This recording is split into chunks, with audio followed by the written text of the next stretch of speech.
2โอ้ยขึ้นไปซ้ำเนาะลงยาวเลยโอ้โอ้โถ4 3มาสร้างกำไรหอบแรงกับการเทตามออโต้ซิกนอลเวอร์ชัน2เนาะ V2 มาเทรดในกราฟของ BTC เนาะหอบนี้เอางบมาแบบทนทวนเลยเขาจะเก็บ 10% เนาะออเดอร์เดียวพอตอนนี้ก็7 โมงปลายนิดนึงเนาะวันที่6 เดือน 8มาเดี๋ยวมาจัดกันสัก1ออเดอร์เนาะมาเอา 10% เนาะไม่นี้จะไปอยู่เอาเลขเป่าเลยค่อยมักเลขเป่าเนาะ111จัดไป BTC บอกเซลเนาะตอนนี้แนวโน้มกำลังลงเนาะไม่นี้จัดเลยจัดไปเลยออเดอร์เซลเนาะมาเดี๋ยวมาลุ้นน้ำกันจะสามารถลงมาให้ค่อยได้หรือบอเนาะเก็บ 10% พอหอบนี้ทุกๆหอบค่อยก็เก็บ 10% เนาะค่อยบ่ได้เก็บหลายเนาะจริงคันเทศส่วนตัวเนี่ยค่อยจะค่อยๆเดินเงินเนาะแต่ว่าอัดคลิปนี้เพื่อบ่ให้คลิปมันยาวเกินไปก็เลยต้องเอาไม้เดียวพอเนาะไม้เน้นๆตอนนี้ลงมางามๆเลยเนาะลงมางามๆเลย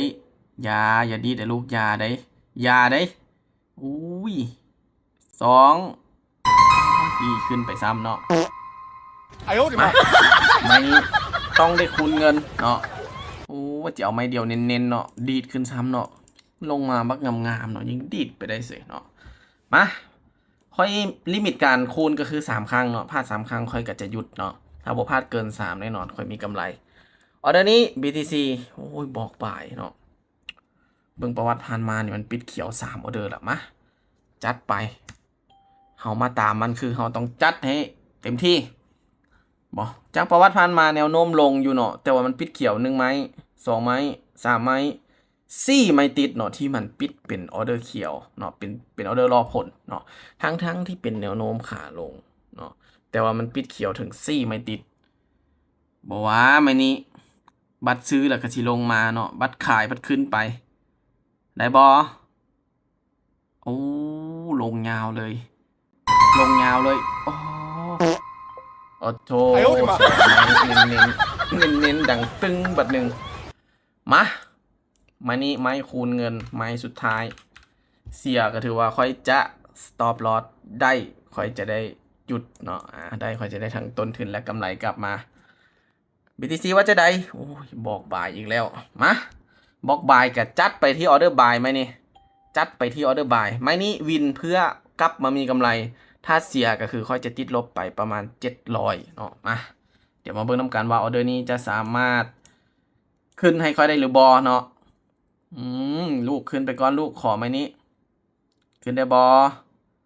ขึ้นไปลูกโอ้ยอย่านิ่งจังสันขึ้นอ้าวบนเหน่งบนติ่งเลยเวลาจะเบิดแล้ว4 3 2 1สวยโอ้เกือบบ่ขึ้นทุกคนโอ้ยจนได้กั้นใจดึงขึ้นเนาะโอ้ดีแต่ขึ้นตอนสุดท้ายเนาะงามเนาะ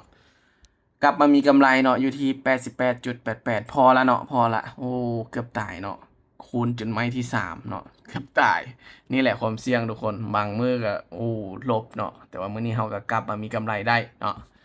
สุดท้ายเนาะทุกๆการลงทุนมีความเสี่ยงเนาะใครที่ยอมรับความเสี่ยงบ่ได้ค่อยบ่แนะนำให้เข้ามาในวงการนี้เนาะเพราะว่าความเสี่ยงนี่สูงแฮงเนาะศึกษาให้ดีๆก่อนลงทุนเอาไว้เจอกันคลิปต่อไปสำหรับคลิปนี้บ๊ายบาย